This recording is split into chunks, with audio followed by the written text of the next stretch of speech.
So hello guys, welcome back to this channel Vidyalaya. आज के इस वीडियो में हम लोग पढ़ने जा रहे हैं द लास्ट लीफ, क्लास 9 का चैप्टर है ना। ठीक है, तो शुरू करते हैं इस तरीके से। ये कहानी है दो लड़कियों की, एक सोई है और एक जॉन्सी है। इनके बारे में हम लोग पढ़ेंगे और ये बड़ा ही इंटरेस्टिंग कहानी है, ध्यान से सुनेंगे, मजा आएगा। ठीक है, तो मैं खूब से खूब तो 10 या 15 मिनट में या 20 मिनट में इसको खत्म कर दूंगा, ध्यान से सुनिए। ठीक है, तो शुरू करते हैं। अच्छा, इस कहानी के राइटर हैं आपके उनका नाम है ओ हेनरी। कहानी के राइटर का क्या नाम है? O Henry. ठीक है, ठीक है, तो ओ हेनरी साहब लिखते हैं कहानी को। सबसे पहले हम पढ़ेंगे, एक है सुई, ठीक है, और एक है जॉन्सी। तो सुई और जॉन्सी जो दो लड़कियां हैं जो कि आर्टिस्ट हैं, समझ में आ रहा है? ये दोनों एक ही फ्लैट में रहती हैं और ये जो फ्लैट है इनका वो तीसरे माले पे है। कहाँ पे है? घर में तीसरे माले पे है। सुई और जॉन्सी दो दोस्त हैं, वो पेंटर है, एक्चुअली आर्टिस्ट है। तो वो दोनों रहती है तीसरे फ्लोर के, एक घर के तीसरे फ्लोर में। ठीक है, ये समझ में आ रहा है। एक बार क्या हुआ कि जो जॉन्सी है वो सीरियसली बीमार पड़ जाती है। नवंबर का महीना था और वो सीरियसली क्या हो जाती है? बीमार पड़ जाती है। होता क्या है सर उसको? कौन सा बीमारी हो जाता है? ऐसा कौन सा बीमारी हो जाता है? उसको हो जाता है निमोनिया। ठीक है, तो बेचारी निमोनिया में अपने बेड पे पड़ी रहती है। ठीक है, और यहां तक कि वो हिलती डुलती तक भी नहीं है, समझ में आया? सिर्फ वहां पे पड़ी रहती है और बाहर विंडो से देखती रहती है। अब उसको पता नहीं क्या हो गया है, निमोनिया से ग्रसित है और बाहर विंडो को देखती रहती है, शांति से पड़ी रहती है। नवंबर का महीना है, उसको कौन सा बीमारी हुआ है? निमोनिया हुआ है। ठीक है, सुई जो है उसकी दोस्त है। कौन है उसके दोस्त? सुई है ना, क्योंकि सुई और जॉन्सी दोस्त थी, तो जॉन्सी तो बीमार है और बीमार है, जॉन्सी बीमार है। इसीलिए जो सुई है, जो उसकी दोस्त है, वो बहुत ही दुखी होती है। सुई की क्यों दुखी होती है? क्योंकि जॉन्सी बीमार है ना, तो जॉन्सी बीमार है, इसीलिए वो क्या बोलती है, वो डॉक्टर को बुलाती है। क्या करती है? डॉक्टर को बुलाती है और डॉक्टर हमेशा आते हैं, इसको जॉन्सी को चेक करते हैं और बोलते हैं कि जॉन्सी तब तक ठीक नहीं हो सकती है जब तक जॉन्सी चिंता करना ना छोड़ दे। क्योंकि जॉन्सी को किसी बात का चिंता है और हो सकता है कि वही चिंता की वजह से ये, मतलब वही जो टेंशन है इसकी वजह से ये ठीक नहीं हो पा रही है। तो अगर वो चीज छोड़ दे तो शायद ठीक हो जाएगी। इसीलिए कि उनसे जब डॉक्टर पूछते हैं कि क्या जॉन्सी को किसी बात का चिंता है, तो वो बोलती है नहीं। फिर सुई बोलती है कि लेकिन आप ऐसा क्यों पूछ रहे हैं डॉक्टर? तो डॉक्टर बोलते हैं कि जब तब तक ये ठीक नहीं होगी जब तक इसके दिमाग ठीक नहीं होगा, क्योंकि अपने दिमाग में क्योंकि दिमाग में अपने ये कुछ सोचती रहती है। तो अगर ये ऐसे ही सोचती रहेगी तो मेडिसिन इसका कभी भी क्या कर सकता है? हेल्प नहीं कर सकता है। मेडिसिन क्या करेगा? इसका हेल्प नहीं कर सकता है। कब तक नहीं करेगा? जब तक ये खुद नहीं चाहेगी ठीक होना, तब तक तो इसका मेडिसिन भी हेल्प नहीं कर सकता है। बात समझ में आ रहा है? कहानी यहां तक समझ में आ रहा है? उसके बाद से होता क्या है कि जो सुई है वो जाती है अपने दोस्त के पास, जॉन्सी के पास, और जॉन्सी से इंटरेस्टिंग थिंग्स करने के लिए बोलने लगती है। मतलब कि उससे बात करने लगती है, जैसे कि अगल बगल के चीजों के बारे में, कि तुमको कपड़े कैसे लग रहे हैं, या फैशंस के बारे में बात करने लगती है, और भी सब चीजों के बारे में बात करती है। लेकिन जॉन्सी जो है वो रिस्पॉन्ड ही नहीं करती है इन चीजों पे, वो इंटरेस्ट ही नहीं दिखाती है इन चीजों पे। ठीक है, जॉन्सी के रूम में तब ये सोचती है कि अच्छा ठीक है, कोई बात नहीं, एक काम करते हैं। जॉन्सी के रूम में क्या करती है, एक पेंटिंग करने वाला वो लेके आ जाती है, कैनवास लेके आ जाती है, वहां पे पेंटिंग करना शुरू कर देती है। अब जब ये पेंटिंग करने लगती है, वहां पे ड्राइंग बोर्ड लेके आ जाती है, ड्राइंग करना शुरू कर देती है वहां पे। और ड्राइंग करते करते उसके माइंड को भटकाने के लिए क्या करती है, जॉन्सी के दिमाग को भटकाने के लिए ये करती क्या है कि गाना, मतलब होता है ना, सीटी बजाते हुए, विसल करते हुए, सीटी बजाते हुए पेंटिंग करती है, ताकि इसमें जॉन्सी इंटरेस्ट दिखाए। लेकिन तभी भी जॉन्सी इस पे इंटरेस्ट नहीं दिखाती है और जॉन्सी वैसे की वैसे पड़ी रहती है, और जिसकी वजह से वो बीमार है, किसी बात का उसको टेंशन है। समझ में आ रहा है? सडनली क्या होता है, अचानक से इसको सुनाई देता है, सुई को सुनाई देता है विस्पर। क्या सुनाई देता है? विस्पर, मतलब बुदबुदाने का आवाज सुनाई देता है। और ये कौन बुदबुदा रहा होता है? जॉन्सी। ठीक है, तो जॉन्सी बुदबुदा रही होती है और वो भी उल्टा गिनती बुदबुदा रही होती है। जैसे ही जॉन्सी बुदबुदा रही होती है, दौड़ के उसके तरफ जाती है कौन? सुई। कौन दौड़ के जाती है उसके तरफ? सुई दौड़ के जाती है वहां पे और देखती है कि वो क्या बोल रही है। वो बोलती है, जो जॉन्सी है वो बोलती है पहले 12, उसके बाद कुछ समय के बाद बोलती है 11, और ऐसे ही कुछ समय के फिर बाद बोलती है 10, फिर कुछ समय बाद 9, 8, 7 ऐसे ही उल्टा गिनती वो गिन रही होती है। समझ में आ रहा है? समझ में आ रहा है। तो और विंडो से बाहर भी देख रही थी। विंडो से बाहर देखते हुए जॉन्सी क्या कर रही है? उल्टा गिनती गिन रही है। 12, 11, 10, 9, 8, 7 ऐसा गिनती गिन रही है। अब ये चीज थोड़ा सा बड़ा ही अजीब लगा, इसीलिए सुई जो है वो पूछती है, सुई पूछती है कि ये क्या है ना, ये क्या है? तो वो जॉन्सी है, जॉन्सी बोलती है, अचानक फिर बोलती है 6 और विस्पर करती है जॉन्सी फिर से 6 और फिर बोलती है कि वे लोग अब और भी तेजी से गिर रहे हैं, वे लोग और भी तेजी से गिर रहे हैं। फिर बोलती है कि होता क्या है कि इसके बाहर पेड़ के मतलब इसके घर के बाहर एक पेड़ था जिसको बोलते हैं आइवी क्रीपर। पेड़ का क्या नाम था? आइवी क्रीपर नाम था, पेड़ का नाम था आइवी क्रीपर। तो ये आइवी क्रीपर से पत्ते जो गिर रहे थे लगातार, वो ये गिन रही थी। क्या गिन रही थी? आइवी क्रीपर से पत्ते गिर रहे थे लगातार, वो पत्ते ये गिन रही थी। और फिर उसी के बारे में ये बोलती है कि ये जो पत्ते थे 3 दिन पहले लगभग 100 थे। 3 दिन पहले कितने थे? 100 पत्ते थे। आज देखोगी तो लगभग सिर्फ 5 बचे हुए हैं। कितने बचे हुए हैं? 5 बचे हुए हैं। और सोई बोलती है कि ये तो ऑटम सीजन चल रहा है और ऑटम सीजन में तो पत्ते गिरते हैं, इसमें क्या ही बुरा बात है, गिरने दो, क्या हो गया, है ना? तो ये बोलती है कि नहीं, ऐसा बात नहीं है। जॉन्सी बोलती है कि नहीं, होगा क्या, जब लास्ट लीफ गिरेगा ना तो हम भी मर जाएंगे। समझ में आ रहा है? जब लास्ट लीफ गिरेगा तो हम भी मर जाएंगे। अब ये चीज इसको बड़ा ही स्टूपिड लगता है, तो ये बोलती है कि ये क्या नॉनसेंस बात कर रही हो तुम, ऐसा कैसे हो सकता है कि लास्ट पत्ता गिरेगा आइवी लीफ का, आइवी क्रीपर का लास्ट लीफ गिरेगा और तुम मर जाओगे? तुम्हारा उन पत्तों से लेना देना कैसा है? तुम कैसे, तुम्हारा क्या लेना देना है? पत्ते गिरेंगे तो गिरेंगे, पत्ते तो पेड़ में लगे हैं, पेड़ मरेगा, तुम कैसे मर सकती हो, है ना? तो अब ये कॉन्फिडेंट हो जाती है कि हाँ डॉक्टर इसीलिए, और फिर बोलती भी है, ये बोलती भी है कि डॉक्टर तो पूरे कॉन्फिडेंट है कि तुम अच्छी हो जाओगी, मतलब झूठ बोल देती है। इसे इसको पता है कि डॉक्टर कॉन्फिडेंट नहीं है तो झूठ बोल देती है ताकि वो अच्छी हो जाए, क्योंकि इसको पता है कि अगर ये जो जॉन्सी है ये अच्छा फील करेगी तो ये बच जाएगी। तो अच्छा फील कराने के लिए बोल देती है कि डॉक्टर तो बोल रहे थे पूरा कॉन्फिडेंटली, उनको तो पूरा कॉन्फिडेंस था कि तुम बच जाओगे, है ना? जॉन्सी जो है लेकिन कुछ नहीं बोलती है। जॉन्सी क्या है? कुछ नहीं बोलती है। और सोई जो है एक कटोरा सूप लेके आती है, एक बाउल में सूप लेके आती है इसके लिए। वो पीने से मना कर देती है कि मैं सूप नहीं पीऊंगी, मैंने तुमसे कहा है कि मुझे कोई भूख नहीं है, मुझे भूख नहीं है। वो पत्ते को देखती रहती है और फिर बोलती है कि अब तो फिर 4 ही लीफ बच गए, अब तो मेरे मरने का दिन और पास आ रहा है धीरे धीरे, है ना? तो मैं शाम तक इसको देखती रहूंगी, जब तक शाम नहीं हो जाता है तब तक मैं इसको देखूंगी, और जब लास्ट पत्ता गिर जाएगा तब मैं भी मर जाऊंगी। बात समझ में आ रहा है? बोलती है कि हाँ, उसके बोलती है कि लास्ट पत्ता गिर जाएगा तब मैं बेड पे जाऊंगी, नहीं तो देखती रहूंगी, है ना? जैसे ही लास्ट पत्ता गिरेगा उसके बाद मैं क्या करूंगी? मैं भी मर जाऊंगी। अब जो है इसको लगता है कि अब क्या किया जाए, तो ये बोलती है कि देखो, मैं कर्टेन जो है, मतलब विंडो का जो कर्टेन होता है, विंडो पे जो कपड़ा लगा होता है उसको कर्टेन बोलते हैं, मैं कर्टेन बंद कर देती, लेकिन मुझे पेंटिंग बनाना है और इसीलिए मैं नहीं बंद कर रही हूँ, तो तुम बाहर मत देखो। समझ में आ रहा है? तो वो बोलती है ठीक है, तुम अपना कर्टेन जल्दी जल्दी फिनिश कर लो और मैं बाहर अभी नहीं देखूंगी, ठीक है? तो ये बोलती है कि चूंकि मुझे कुछ पैसे मिलेंगे पेंटिंग से, इसीलिए ये बोलती है ठीक है तुम अपना बना लो, ठीक। उसके बाद से क्या होता है, हाँ, आगे का स्टोरी यहां से शुरू होता है।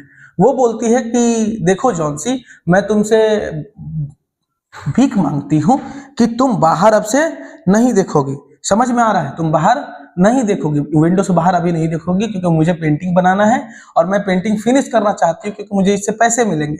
इसमें मुझे एक बूढ़े आदमी की जरूरत है, इसीलिए मैं थोड़ा सा नीचे जा रही हूँ। किसको बुलाने के लिए? एक उनके नीचे एक पेंटर है, उनका भी नाम है, वो पेंटर जो चाहते थे, पेंटर का नाम क्या है? बेहरमन। क्या नाम है? बेहरमन। बेहरमन कहाँ रहते हैं? तो बेहरमन ग्राउंड फ्लोर पर रहते हैं, इन्हीं के घर में, इसी घर में। ये लोग 3rd फ्लोर पे है और नीचे कौन है? ये 3रे माले पे है, और नीचे सबसे नीचे जो ग्राउंड फ्लोर है वहां पे कौन है? बेहरमन है। बेहरमन एक 60 साल का पेंटर है बेचारा, और वो चाहता था, मतलब उसके जीवन का सबसे ज्यादा अच्छा कोई ड्रीम था, मतलब उसके जीवन का कोई ड्रीम था, तो वो था कि एक मास्टरपीस पेंटिंग बनाना। क्या था उसका ड्रीम? एक मास्टरपीस प्रिंटिंग बोल दे, सॉरी, हाँ, इस एक मास्टरपीस पेंटिंग बनाना। लेकिन बेचारा अभी तक ये पेंटिंग ऐसा कुछ नहीं बना पाया है जो मास्टरपीस। सुई उसके पास जाती है बेयरमैन के पास और सारा बात उसको बता देती है कि जॉन सी के साथ क्या हुआ है, कैसे हुआ है, और ये बोलती है कि वो बोल रही है कि अगर लास्ट लीफ गिरेगा उसका, आईवी क्रीपर जो सामने है हमारे, उसका अगर लास्ट लीफ गिरेगा तो ये भी मर जाएगी, ऐसा वो बोल रही है। फिर बेयरमैन को भी वही चीज, अरे कितना नॉनसेंस बात है, किसी को भी अजीब लगेगा। तो बेयरमैन भी बोलता है ये क्या स्टूपिड बात है, ऐसा कैसे हो सकता है कि वो मर जाएगी, ये फुलिश होगी। तो वो बोलती है कि नहीं, उसका बॉडी टेम्परेचर भी बहुत ज्यादा हाई है और वो बहुत तेज बीमार है, समझ में आ रहा है। और यहाँ तक कि उसने खाने और पीने से भी मना कर दिया है, उसने खाने पीने से भी मना कर दिया है। इसी पर बेयरमैन जो है वो बोलते हैं कि चलो मैं देखना चाहता हूँ कि आखिर कैसे ये सब हुआ है ना। तो बेयरमैन जब बोलते हैं कि चलो मैं देखना चाहता हूँ, कि वो लोग बड़ा ही शांति से इसके रूम में आते हैं धीरे से, और वहां पे वो सो रही होती है। जब ये लोग आते हैं तो सो रही होती है। फिर ये क्या करती है, कर्टेन ड्रॉ करती है, मतलब कर्टेन को उठाती है और बेयरमैन को दिखाती है कि ये जो वहां दिख रहा है आईवी क्रीपर, उसको देख के ये बोल रही है ना। अब ये लोग दिखते हैं जब आईवी क्रीपर को, तो सिर्फ एक ही पत्ता बचा हुआ होता है। क्या होता है, उस पे सिर्फ एक पत्ता बचा हुआ होता है वहां पे लीफ का। अब ये लोग और डर जाते हैं कि 4 लीफ था दिन में और रात को आगे देखने पे ये तो सिर्फ एक पत्ता बचा हुआ है। तो ये देख रहे हैं, और ये जो समय था, इस समय क्या हो रहा था, बहुत ही तेज बारिश हो रहा था, आइसी कोल्ड था बाहर, है ना। बाहर पूरा आंधी बह रहा है, तूफान बह रहा है, बारिश भी हो रहा है। तो ये सिचुएशन देख के लग रहा था कि ये जो एक पत्ता भी बचा है वो भी अब गिर ही जाएगा, समझ में आ रहा है। तो ये लोग क्या करते हैं, धीरे से कर्टेन को फिर से वापस बंद कर देते हैं। बेयरमैन जो है वो एक भी शब्द बोले बिना वहां से चले जाते हैं। जॉन सी सुबह में उठती है और जॉन सी उठते ही बोलती है अपने दोस्त को कि जाओ कर्टेन खोलो। और ये जो सोई है वो बड़ा ही हिचकिचाते हुए नर्वसली खोलती है कर्टेन को, लेकिन ये लोग देखते हैं कि वहां पे एक पत्ता अभी भी बचा हुआ है। ये देख के चैन का सांस आता है किसको, सुई को। सुई कौन है, जॉन सी के दोस्त है। बीमार कौन है, जॉन सी। बात समझ में आ रहा है। जॉन सी को जॉन सुई को बड़ा ही सांस मिलता है, रिलैक्स होता है इसकी वजह से कि पत्ता एक बचा हुआ था। उसके बाद से वो बोलती है कि ओह, अचानक से वो एक्सक्लेम हो जाती है ना, देखते ही एक्सक्लेम हो जाती है। और कि क्या देखती है कि क्रीपर बचा हुआ है, अभी भी क्रीपर बचा हुआ है, तो वो एक्सक्लेम हो जाती है। ठीक, अब हम बात करते हैं आगे, ठीक है, कि अभी भी एक पत्ता बचा हुआ है। ये आपका लगभग लास्ट पेज है ना, लास्ट पेज ही मानेंगे इसको। ठीक, शुरू करते हैं। अब क्या होता है, जो क्रीपर है उस पे लास्ट लीफ बचा हुआ है। ये जो पत्ता था वो बड़ा ही हरा दिख रहा था, है ना, तो बढ़िया हरा था, हेल्दी भी था। ऐसा नहीं है, ऑटम सीजन में ना पत्ते थोड़े से खराब हो जाते हैं, गिरने लायक हो जाते हैं, लेकिन ये पत्ता पूरा हरा और हेल्दी दिख रहा था, है ना। यहां तक कि स्टोर में वगैरह भी बहे थे इतना सारा, लेकिन तभी भी पत्ता गिरा नहीं था। तो वो बोलती है कि मैंने तो लेकिन रात में सुना था कि बहुत ही ज्यादा स्टोर में वगैरह बहे हैं, लेकिन मैंने सुना था, लेकिन पत्ता तो अभी भी बचा हुआ है, अभी तक ये गिरा नहीं है। और लेकिन कोई बात नहीं, जैसे ही आज ये अगर गिर जाता है तो फिर मैं मर जाऊंगी। बात समझ में आ रहा है, मतलब इसको मरने का पूरा जल्दी है कि जैसे ही ये पत्ता गिरेगा मैं मरूंगा, समझ में आया। तो क्या होता है, लेकिन ये जो है सुई ये बात सुन के थोड़ा सा दुखी हो जाती है, इसीलिए एनर्जेटिकली बोलती है, बड़ा ही एनर्जेटिकली बोलती है, यू वॉन्ट डाई, मतलब तुम नहीं मरोगी। बात समझ में आया, वो तुम मेरे साथ तब तक रहोगी, अगर तुम मर जाओगी तो तुम्हारे दोस्त का क्या होगा, तुमने कभी सोचा है। ठीक है, तो जॉन सी जो है धीरे से स्माइल करती है, वीकली, मतलब कि कमजोरी के मारे धीरे से स्माइल करती है, अपना आंख बंद कर लेती है, और फिर से कुछ घंटों के बाद वहां पे विंडो की तरफ देखना शुरू कर देती है। फिर क्या कर देती है, वो विंडो की तरफ देखना शुरू कर देती है। कुछ घंटों के बाद देखती है विंडो की तरफ, तभी भी वो जो लीफ था वो अभी भी बचा हुआ है। वो ऐसा लग रहा था कि क्रीपर से वो लीफ चिपक गया है, ऐसा क्लिंग हो गया है। क्या हो गया है, क्लिंग हो गया है क्रीपर से। ठीक है, उसके बाद से शाम का वक्त आ जाता है, धीरे धीरे क्या हो जाता है, शाम का वक्त आ जाता है, दूसरा तूफान चालू हो जाता है। अब लगता है कि ये लीफ गिर ही जाएगा। जॉन सी बोलती है कि अब ये लीफ नहीं बचेगा, ये गिर जाएगा, और जैसे ही ये गिरेगा तो ये लीफ अब नहीं बचेगा। लेकिन प्रॉब्लम ये है कि ये अचानक से सुई को बुलाती है चिल्लाकर। ये क्या करती है, जॉन सी सुई को बुलाती है। सुई जब आती है तो इतना सब तूफान होने के बाद भी पत्ता नहीं गिरता है। सुई आती है, सुई से ये बोलने लगती है, इसको रियलाइज हो जाता है कि मैंने कितना बड़ा गलती किया है। तो जॉन्सी क्या करती है, सुई से बोलने लगती है कि मैं कितनी बुरी लड़की हूँ कि तुमने मेरा इतना ध्यान रखा, मुझे इतना ध्यान से देख रही थी, तुम मेरा देखभाल कर रही थी और मैंने तुम्हारे साथ थोड़ा भी कोऑपरेट नहीं किया। तुम मुझे खाना भी लेके आती थी तो मैं गुस्सा में तुमको डांट देती थी, तुमको बुरा भला भी बोल देती थी। मैं एकदम डिप्रेस थी, मैं उदास थी। ग्लूमी मतलब क्या होता है, उदास। डिप्रेस तो तुम समझते हो। तो मैं डिप्रेस थी, उदास थी और मुझे एक पत्ते पे अपने पूरे जीवन को नहीं छोड़ना चाहिए था। मैं कितनी ही अजीब लड़की हूँ, कितनी ही बुरी लड़की हूँ कि मैं ऐसा कर रही थी। अब मुझे अपने पापों का एहसास हो चुका है ना। इसलिए ये दोनों फिर सुई जो है जॉन्सी को हग करती है, सुई जॉन्सी को हग करती है। फिर एक बड़े से कटोरे में पूरा उसके लिए सूप भर के लेके आती है ताकि वो पिए, थोड़ा एनर्जेटिक महसूस करे। फिर डॉक्टर आते हैं, चेक करते हैं कि जॉन्सी ठीक हो रही है कि नहीं हो रही है। जॉन्सी का हालत धीरे धीरे ठीक होने लगता है। उसको लाके एक शीशा भी देती है, सूप पीने के बाद से तुरंत एक शीशा भी लाके देती है। शीशा लाके वो शीशा से अपना सब चीज ठीक करती है। शाम को डॉक्टर आते हैं, डॉक्टर भी इसको चेक करते हैं। चेक करने के बाद पता चलता है कि जॉन्सी का हालत धीरे धीरे ठीक हो रहा है। एक अगले दिन भी डॉक्टर आते हैं, चेक करते हैं और अगले दिन शाम को डॉक्टर बोलते हैं कि मुझे नीचे भी जाना है। जो वो बहरमन है वो भी बीमार है, उनको भी निमोनिया हो गया है। और फिर बाद में होता है क्या कि बहरमन को जाके देखा जाता है। तो अगले दिन आके इनको बताया जाता है, जॉन्सी को बोला जाता है, मतलब सुई आके बैठती है जॉन्सी के पास, अचानक बेड पे आकर बैठती है शांति से और बोलती है कि मुझे तुमसे कुछ कहना है, जॉन्सी से कुछ कहना है। सुई बोलती है कि मुझे तुमसे कुछ कहना है जॉन्सी से। और जॉन्सी को बोलती है कि जो बहरमन अंकल थे नीचे जो रहते थे वो अब नहीं रहे, निमोनिया की वजह से वो अब पास कर गए हैं, मतलब मर गए हैं। और जब मरे थे तो उनके अगल बगल एक पेंट का वो था, पेंट था येलो कलर का और ग्रीन कलर का पेंट मिला। अगल बगल भींगे हुए उनके कपड़े थे जब आके वहां सोए थे। एक सीढ़ी था बगल में और एक लालटेन था जो कि जल रहा था। समझ में आया। और ये सब वो चाहते थे मास्टरपीस बनाना। और हमको लगता है कि जो बाहर तुम पत्ता देख रही हो वो नकली पत्ता है, वो उन्हीं का मास्टरपीस बनाया हुआ है। इतना बेहतरीन तरीके से वो बनाए हैं उस पत्ते को ताकि हम लोग को पता भी नहीं चल पा रहा है वो असली है या नकली है। यही उनका मास्टरपीस है और लास्ट मास्टरपीस है। वो बारिश में भींग के, लास्ट नाइट में बारिश में भींग भींग कर ये सब किए हैं और हमारे लिए किए हैं, जिसकी वजह से उनका जान आज चला गया। बात समझ में आ रहा है। तो फिर जॉन्सी से ये भी बोलती है कि देखो तुमको नहीं समझ में आ रहा है कि वो पत्ता कितना भी आंधी तूफान आता है, पत्ता फ्लेटर नहीं करता है। जैसे जब आंधी तूफान आता है तो पत्ता फ्लेटर करता है, तो पत्ता फ्लेटर भी नहीं कर रहा है। तो इससे पता चलता है कि ये असली नहीं है और वो हमारे बहरमन अंकल के मास्टरपीस का एग्जाम्पल है। वो मास्टरपीस बहरमन अंकल का है जो हमारे लिए उन्होंने बनाया था और ये उनके लाइफ का मास्टरपीस था।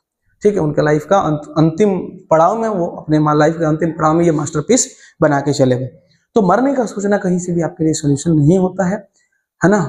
कई बार हमको जीवन में लगता है कि कुछ उल्टा सीधा कर ले, कभी नहीं होता है। ये सब सोल्यूशन नहीं होता आपके लिए। थोड़ा समय दीजिएगा, थोड़ा वक्त दीजिएगा, शायद जीवन में कुछ अच्छा मिल जाए। जीने का हमेशा कारण मिल जाता है ना। और हम इंसान हैं, हम अपने लिए थोड़ी जीते हैं। बहुत लोग हैं तुम्हारे लिए, तुम्हारे मम्मी है, पापा है, भाई बहन है, परिवार है, और वो लोग भी नहीं है तो तुम खुद हो। तुमको बहुत सारा चीज करना है लाइफ में। कभी भी उल्टा सीधा थॉट आता है, घर छोड़ के, बहुत लोग सोचते हैं घर छोड़ के भाग जाए ना, तो वो सब नहीं सोचना चाहिए। जो भी है, जितना अच्छा से सोचोगे, जितना बेहतरीन सोचोगे, उतना अच्छा रहेगा। खैर, thank you for watching the video. Meet you in the next video. Bye.